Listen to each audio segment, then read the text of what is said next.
Roissy-Charles de Gaulle, le plus grand aéroport d'Europe. Ici, chaque jour, près de 700 avions atterrissent et décollent. Il ne reste parfois que quelques heures sur le tarmac, alors comment repérer parmi tous ces appareils les avions poubelles? C'est le travail de Frédéric Lepuil et Bernard Chassaillon, deux contrôleurs de l'aviation civile. Ah oui, il y a le parking, mais il n'y a pas d'heure actualisée. Chaque matin, ils étudient la liste des avions qui doivent se poser sur l'aéroport. Il est là. Dans leur ligne de mire, des charters sous surveillance, Alors, des compagnies 2D. inconnues ou des avions anciens. Vous avez repéré quelque chose? Oui, il y a un charter seul intéressant dans cette plage horaire, c'est un charter turc de World Focus. Donc on vous invite, on va essayer de le prendre avant qu'il reparte. Bonne journée. Merci, au revoir. Donc on va sur le terminal T3, qui est le terminal réservé aux charters. À chaque fois, c'est une inspection surprise. Are you captain for the flight? First officer. First officer.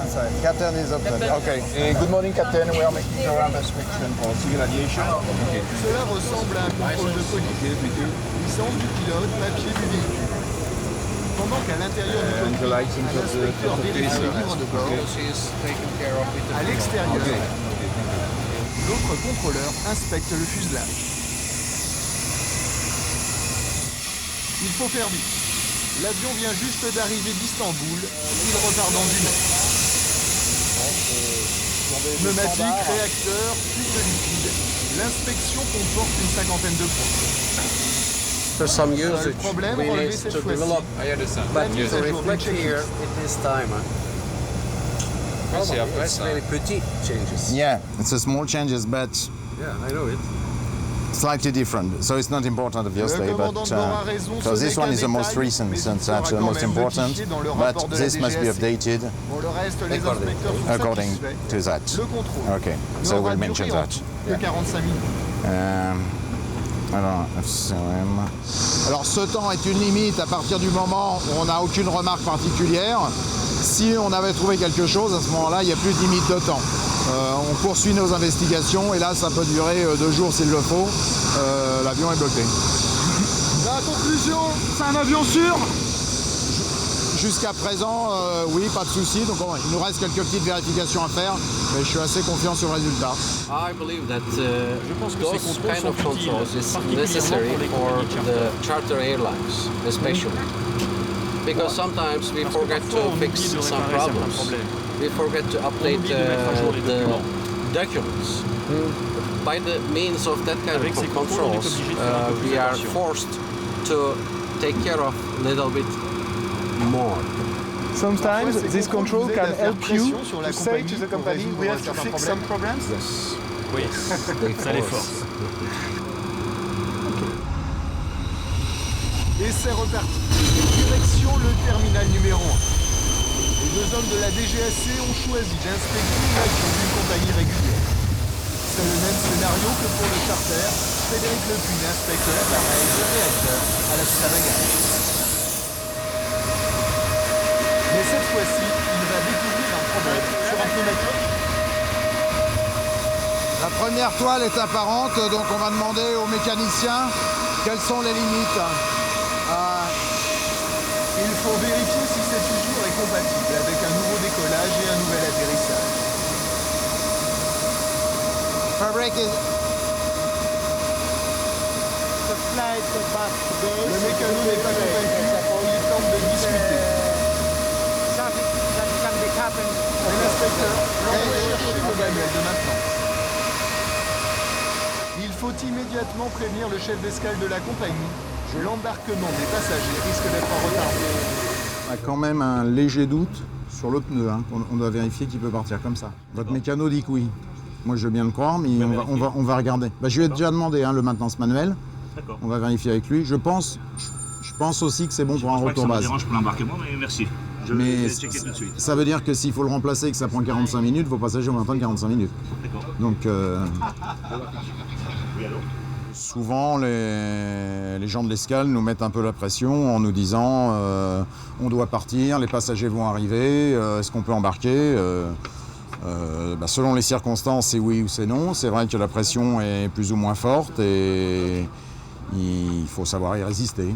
J'ai coutume de dire que je préfère avoir 400 passagers qui crient dans l'aérogare qu'une centaine de familles qui pleurent en bout de piste. Alors c'est quoi? Quelques minutes plus tard dans le cockpit, le verdict est l'avion n'est pas autorisé à redécoller. Il faut changer le pneu. And we don't have evidence that it's a mark with a triangle. Chaque minute d'immobilisation de l'avion coûte cher. Les mécaniciens se dépêchent. Mais le contrôleur peut d'abord vérifier les références de la Serial nouvelle. number is here. And part number. À l'intérieur, l'équipage prend son mal en patience. Quand vous bloquez un avion comme ça, vous pensez à combien ça va coûter à la compagnie? Non, ça vaut mieux pas d'ailleurs, parce que peut-être qu'on sera un peu effrayé par le chiffre.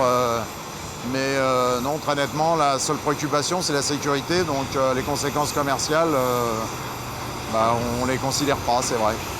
2 heures plus tard, la réparation est presque terminée et l'embarquement peut commencer.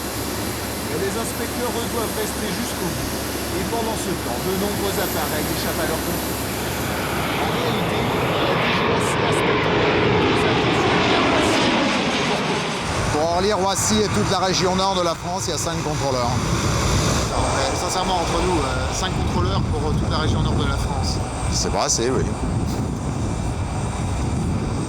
Vous pouvez pas dire plus. Non, que je dise. Quand le gouvernement, quand M. Perben dit on va donner 4 contrôleurs en plus, qu'est-ce que vous dites? C'est pour nous. Et le problème, c'est que pendant ce temps, les petites compagnies se multiplient et pour survivre, certaines ont de plus en plus tendance à fermer les yeux sur les problèmes de maintenance.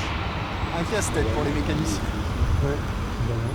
Parce que ça arrive qu'on nous appelle pour un avion, par exemple, qui a un énorme problème, qui est bloqué, par exemple, qui a éclaté ses pneus. Donc on est appelé en urgence pour le dépanner. Et à ce moment-là, effectivement, on est obligé de réparer que ce pourquoi on a été appelé. Mais effectivement, si on regarde, puis on a quand même un œil de professionnel, on regarde le reste de l'état de l'avion, on trouve des fois des avions dans un état assez lamentable. Oui. Et là, qu'est-ce que vous faites alors? Qu'est-ce que vous pouvez faire?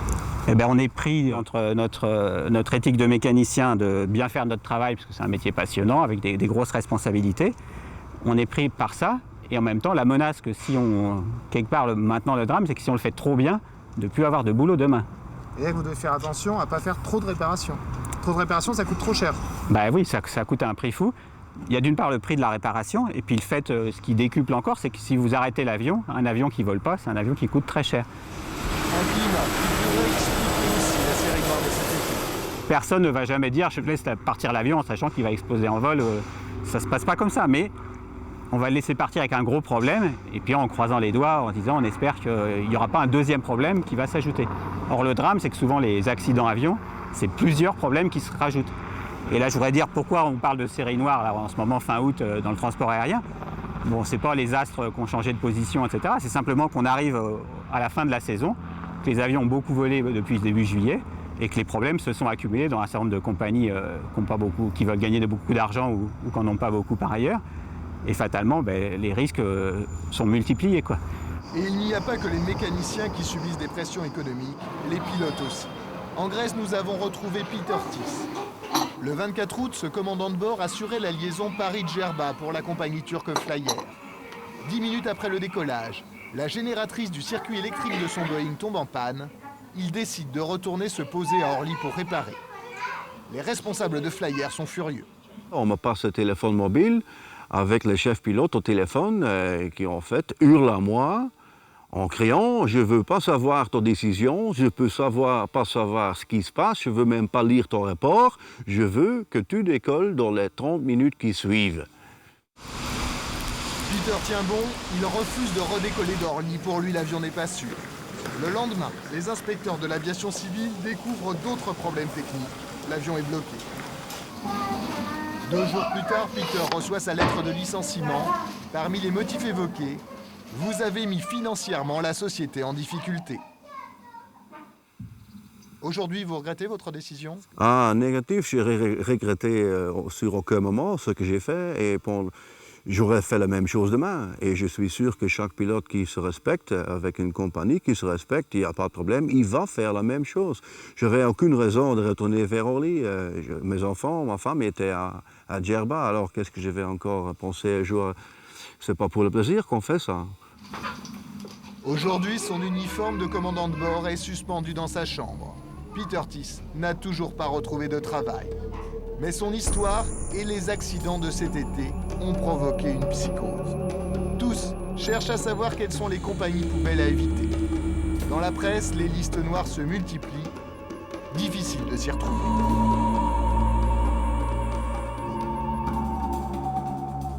Alors, nous avons demandé son avis à un spécialiste du milieu aéronautique.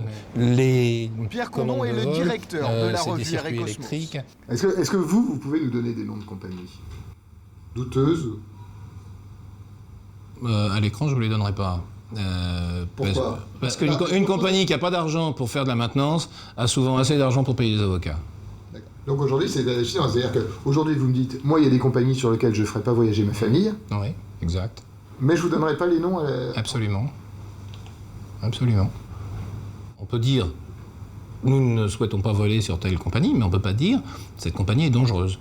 Parce qu'on se retrouve face à une aviation civile d'un pays exotique qui dit, elle, non, cette compagnie n'est pas dangereuse, d'ailleurs, je lui ai donné un agrément de transport. Donc, devant un tribunal, on est perdant à tous les coups. Mais ceux qui louent les avions dans lesquels vous voyagez ont-ils les moyens de repérer les moutons noirs? Nous sommes allés chez un broker. C'est ici qu'on loue les avions, entre autres pour le compte des tours opérateurs. Il y a 8 ans, le cofondateur de la société, Gilles Compers, a vécu une mésaventure qui lui a servi de leçon. C'est vraiment plus jamais ça. C'est la fois où on a affrété un avion russe. C'est un vol sur Odessa, et c'est la fois effectivement où on a affrété un avion russe. Plus jamais ça, plus jamais ça, plus jamais ça. Jamais. Pourquoi? Vous avez eu peur? On se l'est reproché, tout à fait. On n'aurait pas dû. Là, vous estimez que vous avez pris un risque lorsque vous avez affrété l'avion de cette compagnie? A posteriori, oui. Moi, Ce que ce courtier reproche aux avions russes, ce sont leurs normes de fabrication et la difficulté d'obtenir un historique précis de leur maintenance. Parfait, bye bye. Aujourd'hui, il ne travaille plus qu'avec des compagnies sur lesquelles il a pu obtenir des informations fiables. Si effectivement un de nos clients vient avec une proposition d'un de nos concurrents en disant « Est-ce que vous avez interrogé cette compagnie-là » ça nous arrive de répondre « Non, on ne les a pas interrogés parce qu'on ne les connaît pas suffisamment bien, on n'a pas d'éléments tangibles sur cette compagnie. » Et là, ce n'est pas un jugement de valeur, c'est le fait de dire « Si on ne connaît pas, on ne propose pas. » Mais tous les brokers et compagnies aériennes n'ont pas les mêmes scrupules. Pour preuve, l'aventure vécue par Frédéric Namur, un architecte parisien. Voie générale pour ici. Le 4 juillet, il doit partir en Grèce avec ses 2 enfants. Là, à l'aéroport, il découvre que la compagnie grecque avec laquelle il doit voyager a affrété un appareil venu des Émirats Arabes Unis et qui est apparemment en mauvais état. On entendait un bruit sourd dans l'avion. Pas de mots du commandant pour expliquer le retard. Et pas de climatisation qui marche. Il y a une des passagères va vers l'avant, sans qu'il y ait du bruit auprès du personnel de bord, revient et nous dit à haute voix « Écoutez, c'est incroyable, ils sont en train de fermer la soute à bagages à coups de marteau. Je pense que cet avion n'est pas sûr. » Et je l'ai regardé et je dis « Je pense que vous avez raison. » Je me suis levé avec mes enfants et on est parti.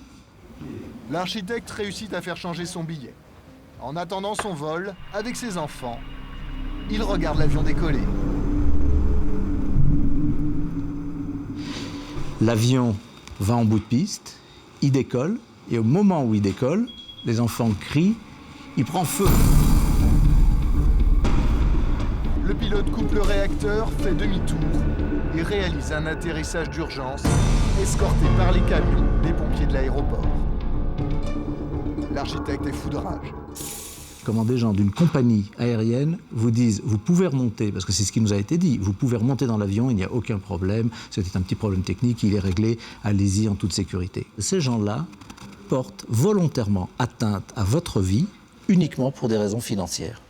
Frédéric Namur a confié son dossier à un cabinet d'avocats parisiens. Il a l'intention de porter plainte pour mise en danger de la vie d'autrui, une première en France. Il a le choix, monsieur Namur. Il peut dire qu'est-ce que je veux. Est-ce que je veux, j'ai subi un préjudice, j'ai perdu des jours de vacances, qu'on m'indemnise. Ça, c'est pas très compliqué. Et c'est une nouvelle frontière. Et ça, c'est pas compliqué. Mais M. Namur, il ne s'en tient pas là. Il dit non, il y a des gens qui déploient une activité dans des conditions dangereuses. Il faut qu'on recherche les conditions dans lesquelles tout ça s'est opéré et quels sont les responsables. Donc, il est aussi soucieux, non seulement de son intérêt privé et personnel, mais d'un intérêt plus général, celui de la sécurité de tous. Cet avion, nous l'avons retrouvé.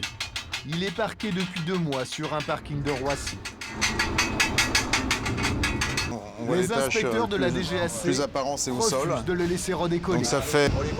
Fuite de carburant, réacteurs abîmés, Et avec corrosion du la fuselage. peinture est complètement attaquée. L'état de l'appareil est inquiétant. Liquide hydraulique. Des avions dans cet état-là, à Roissy, on n'en voit pas tous les jours, heureusement.